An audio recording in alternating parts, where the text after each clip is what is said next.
नमस्कार दोस्तों, इस वीडियो में हम आंध्र सातवाहन वंश की उत्पत्ति, इन शासकों के अभिलेख, सातवाहन शासन प्रशासन, सातवाहन कालीन समाज संस्कृति धर्म भाषा और सातवाहन काल में होने वाले साहित्यिक विकास के विषय में पढ़ेंगे। आइए शुरू करते हैं। सबसे पहले आंध्र सातवाहन वंश की उत्पत्ति के विषय में जो जानकारी प्राप्त है वह इस प्रकार से है। ऐत्रेय ब्राह्मण ऋग्वेद में इन्हें विश्वामित्र की पथभ्रष्ट संतान कहा गया है। प्राचीन काल में कृष्णा तथा गोदावरी नदियों के बीच का तेलुगु भाषी प्रदेश आंध्र प्रदेश कहा जाता था। ऐत्रेय ब्राह्मण में यहाँ के निवासियों को अनार्य कहा गया है। ऐत्रेय ब्राह्मण के अनुसार विश्वामित्र के पुत्रों ने गोदावरी तथा कृष्णा के मध्य स्थित प्रदेश में जाकर आर्यतर जातियों के साथ विवाह किया और इनसे जो संतानें उत्पन्न हुई उन्हें आंध्र कहा गया। पुराणों में इस वंश के संस्थापक सिमुक को आंध्र भृत्य तथा आंध्र जातीय कहा गया है।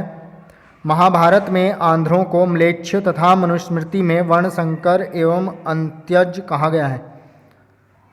इस आधार पर कुछ विद्वान सातवाहनों को अनार्य अर्थात निम्न वर्ण का बताते हैं, जबकि इस वंश के राजाओं ने अपने अभिलेखों में स्वयं को सातवाहन तथा उच्च वर्ण का ही बताया है। सातवाहन वंशों के जो अभिलेख प्राप्त हुए हैं,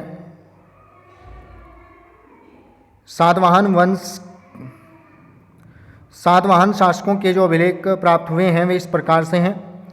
रानी नागनिका का महाराष्ट्र के पूना जिले में स्थित नानाघाट लेख, रानी नागनिका का नासिक लेख, गौतमी पुत्र सातकर्णी के नासिक से प्राप्त 2 गुहालेख, गौतमी बलश्री का नासिक गुहालेख, वशिष्ठी पुत्र पुलमावी का नासिक गुहालेख, वशिष्ठी पुत्र पुलमावी का कार्ले गुहालेख तथा यज्ञश्री सातकर्णी का नासिक गुहालेख।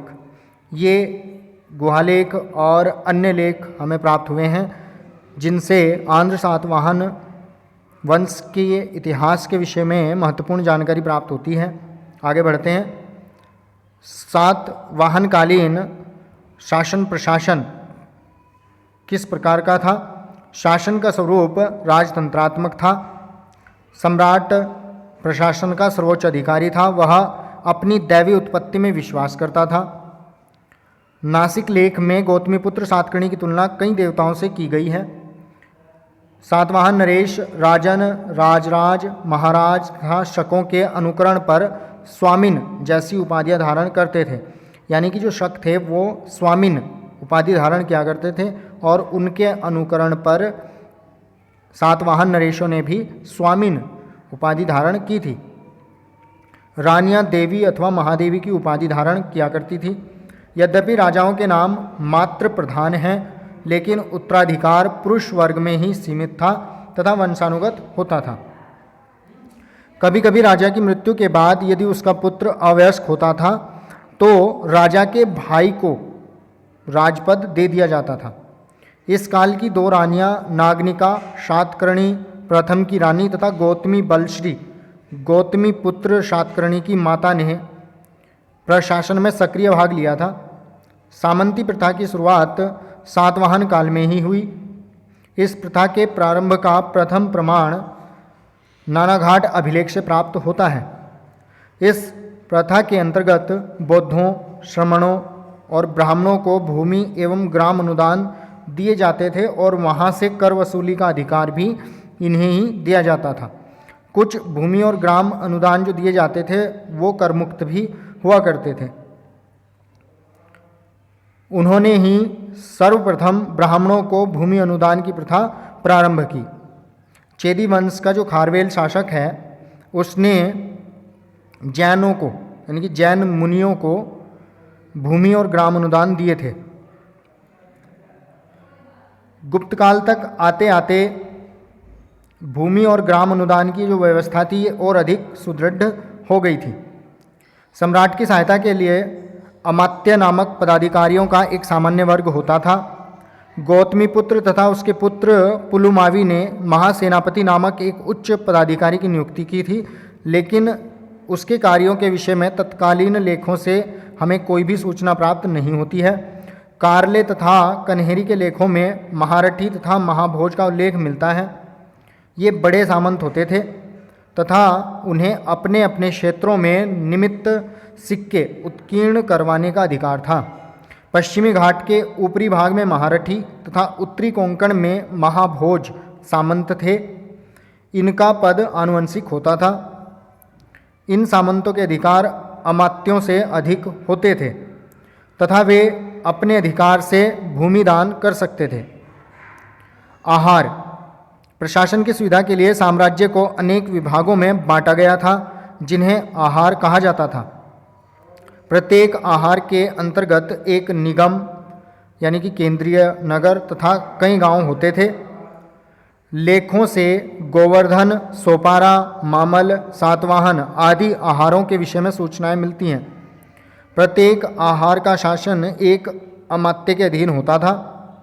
गौतमी पुत्र सातकर्णी तथा पुलुमावी के समय में विष्णु पालित ने श्यामक तथा शिव स्कंद दत्त ने गोवर्धन आहार का बारी बारी से शासन किया था। जो अमात्य राजधानी में रहकर सम्राट की सेवा करते थे उन्हें राजामात्य कहा जाता था।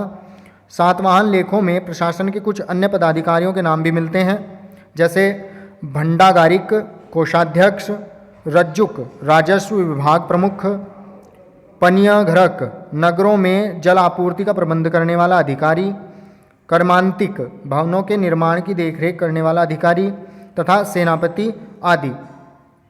प्रत्येक ग्राम का अध्यक्ष एक ग्रामिक होता था जो ग्राम शासन के लिए उत्तरदायी था। उसके अधिकार में 5 से 10 गांव होते थे। कुछ लेखों में गहपति शब्द मिलता है। यह संभवतः कुछ किसानों के परिवारों का प्रमुख होता था। नगरों का शासन निगम सभा द्वारा चलाया जाता था। लेखों में भारूकच्छ अर्थात भड़ोच, सोपारा, कल्याण, पैठन, गोवर्धन, धन्यकटक अर्थात अमरावती आदि नगरों के नाम मिलते हैं। इनमें कुछ प्रसिद्ध व्यापारिक केंद्र थे जैसे भारूकच्छ, सोपारा, कल्याण।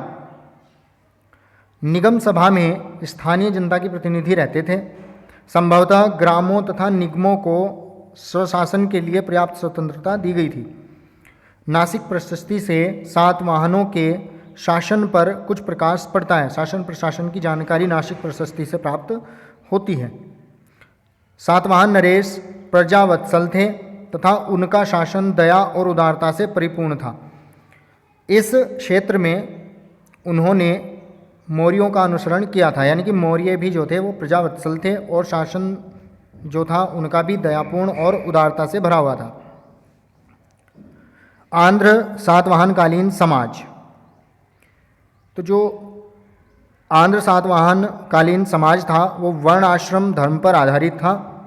परंपरागत चारों वर्णों ब्राह्मण, क्षत्रिय, वैश्य, शूद्र में ब्राह्मणों का स्थान सर्वोपरि था। सातवाहन नरेश स्वयं ब्राह्मण थे। नासिक प्रशस्ति में गौतमी पुत्र को अद्वितीय ब्राह्मण कहा गया है। गौतमी पुत्र ने समाज में वर्णाश्रम धर्म को प्रतिष्ठित करने तथा वर्ण संकरता को रोकने का प्रयास किया था, यानी कि उसने अंतर्जातीय विवाहों को रोकने की पूरी कोशिश की थी। इस काल में समाज की प्रमुख विशेषता शकों तथा यवनों का भारतीयकरण है। अनेक शकों के नाम भारतीकृत मिलते हैं, जैसे धर्मदेव, ऋषभदत्त, अग्निवर्मन आदि। हिंदुओं के समान ही शक तीर्थ यात्रा पर जाते थे, यज्ञों का अनुष्ठान करते थे तथा ब्राह्मणों को दान दक्षिणा देते थे। यद्यपि सातवाहन नरेशों ने वर्ण संकरता को रोकने का प्रयास किया था, फिर भी व्यवहार में अंतर्जातीय विवाह होते थे। सातवाहन राजाओं के नाम से पूर्व उनकी माताओं का नाम लगाया जाता था। सातवाहन कालीन समाज में महिलाओं की दशा अच्छी थी तथा सातवाहनों का जो समाज था वो मातृ सत्तात्मक था, लेकिन सातवाहन राजकुल पितृ सत्तात्मक था, क्योंकि राज सिंहासन का उत्तराधिकारी वंशानुगत ही होता था। कभी कभी महिलाएं शासन के कार्यों में भाग लेती थीं। नागनिका ने अपने पति की मृत्यु के बाद शासन का संचालन किया था तथा गौतमी बलश्री ने अपने पुत्र गौतमी पुत्र के साथ मिलकर शासन किया था। इस समय के अभिलेखों में स्त्रियों द्वारा बड़ी मात्रा में दान दिए जाने का उल्लेख मिलता है। इससे ऐसा लगता है कि वे संपत्ति की भी स्वामिनी होती थी, यानी कि उनके नाम पर जमीन और जायदाद हुआ करती थी। मूर्तियों में हम उन्हें अपने पतियों के साथ बौद्ध प्रतीकों की पूजा करते हुए, सभाओं में भाग लेते हुए और अतिथियों का सत्कार करते हुए पाते हैं। उनके सार्वजनिक जीवन को देखते हुए ऐसा स्पष्ट प्रतीत होता है कि वे पर्याप्त शिक्षित थी और प्रदा प्रथा से अपरिचित थी। यानी कि सातवाहन कालीन समाज में प्रदा प्रथा का प्रचलन नहीं था और महिलाएं पर्याप्त रूप से शिक्षित हुआ करती थी। आंध्र सातवाहन कालीन संस्कृति और धार्मिक दशा, इसकी बात करें तो सातवाहन राजाओं का शासनकाल दक्षिण भारत में वैदिक तथा वैदिक धर्मों की उन्नति का काल था। स्वयं सातवाहन नरेश वैदिक ब्राह्मण धर्म के अनुयायी थे। सातकर्णी प्रथम ने अपने एक पुत्र का नाम वेदश्री और दूसरे का शक्तिश्री रखा था तथा वह स्वयं संकर्षण, वासुदेव, इंद्र, सूर्य और चंद्र का उपासक था। हाल की गाथा सप्तशती में शिव, इंद्र, कृष्ण, पशुपति एवं गौरी की पूजा का उल्लेख मिलता है। गौतमी पुत्र सातकर्णी को नासिक प्रशस्ति में वेदों का आश्रयदाता तथा अद्वितीय ब्राह्मण कहा गया है। स्वयं ब्राह्मण होते हुए भी सातवाहन नरेश अन्य धर्मों के प्रति सहिष्णु थे। उन्होंने अपने शासन में बौद्ध धर्म को भी संरक्षण और प्रोत्साहन दिया था। सातवाहन काल में बनी दक्कन की सभी गुफाएं बौद्ध धर्म से संबंधित हैं। अमरावती, कार्ले तथा नासिक में अनेक गुहा विहारों और गुहा चैत्यों का निर्माण सातवाहन काल में हुआ था। सातवाहन युग में स्तूप, बोधि वृक्ष, बुद्ध के चरण चिन्हों, त्रिशूल, धर्मचक्र, बुद्ध तथा अन्य बड़े संतों के धातु अवशेषों की पूजा की जाती थी।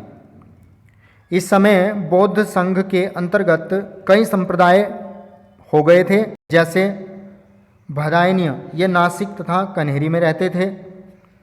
धम्मोत्तरीय, ये सोपारा में निवास करते थे तथा महासंघिक, कार्ले तथा उसके आसपास ये लोग निवास करते थे। लेकिन इन संप्रदायों के बीच किसी भी प्रकार का आपसी कलह या विद्वेष नहीं था और कभी कभी एक ही विहार में कई संप्रदाय के भिक्षु निवास करते हुए पाए जाते थे। आंध्र सातवाहन काल में भाषा एवं साहित्यिक विकास। सातवाहन काल में दक्षिणी भारत में महाराष्ट्री प्राकृत भाषा बोली जाती थी। सातवाहनों की राजभाषा महाराष्ट्री प्राकृत तथा राजलिपि जो थी वो ब्राह्मी थी। सातवाहनों के अभिलेख इसी भाषा और लिपि में लिखे गए थे। सातवाहन नरेश स्वयं विद्वान, विद्या प्रेमी एवं विद्वानों के आश्रयदाता थे। हाल नामक राजा एक महान कवि था जिसने गाथा सप्तशती नामक प्राकृत भाषा के श्रृंगार रस प्रधान गीति काव्य की रचना की थी। इसमें कुल 700 आर्या छंदों का संग्रह है, जिसका प्रत्येक पद्य अपने आप में पूर्ण तथा स्वतंत्र है। इस प्रकार से गाथा सप्तशती जो है वो मुक्तक काव्य का प्राचीनतम उदाहरण है। हाल के दरबार में गुणाढ़ तथा सर्ववर्मन जैसे उच्च कोटि के विद्वान निवास करते थे। गुणाढ़ ने व्रत कथा नामक ग्रंथ की रचना की थी। यह मूलतः पैशाची प्राकृत में लिखा गया था तथा इसमें करीब 1,00,000 पद्यों का संग्रह था। परंतु दुर्भाग्यवश ये ग्रंथ आज हमें अपने मूल रूप में प्राप्त नहीं है। इस ग्रंथ में अनेक अद्भुत यात्रा विवरण और प्रणय प्रसंगों यानी कि प्रेम प्रसंगों का विस्तृत विवरण मिलता है। सर्ववर्मन ने कातंत्र नामक संस्कृत व्याकरण ग्रंथ की रचना की थी। व्रत कथा के अनुसार कातंत्र की रचना का उद्देश्य राजा हाल को सुगमता से संस्कृत सिखाना था। कातंत्र की रचना अत्यंत सरल शैली में हुई है और इसमें अति संक्षेप में पाणिनीय व्याकरण के सूत्रों का संग्रह हुआ है। व्रत कथा से ज्ञात होता है कि हाल की एक रानी मलयवती संस्कृत भाषा की विदुषी थी। उसी ने हाल को संस्कृत सीखने के लिए प्रेरित किया था। कन्हेरी के एक अभिलेख में एक सातवाहन रानी संभवतः मलयवती ने संस्कृत का प्रयोग किया है। इस प्रकार से स्पष्ट है कि सातवाहन युग में दक्षिण भारत में प्राकृत तथा संस्कृत दोनों ही भाषाओं का समान रूप से विकास हुआ था। Thanks for watching. Please like and share the video and subscribe my channel. अगले पार्ट्स में हम सातवाहन वंश की अर्थव्यवस्था और स्थापत्य कला के विकास के विषय में पढ़ेंगे। Thanks again.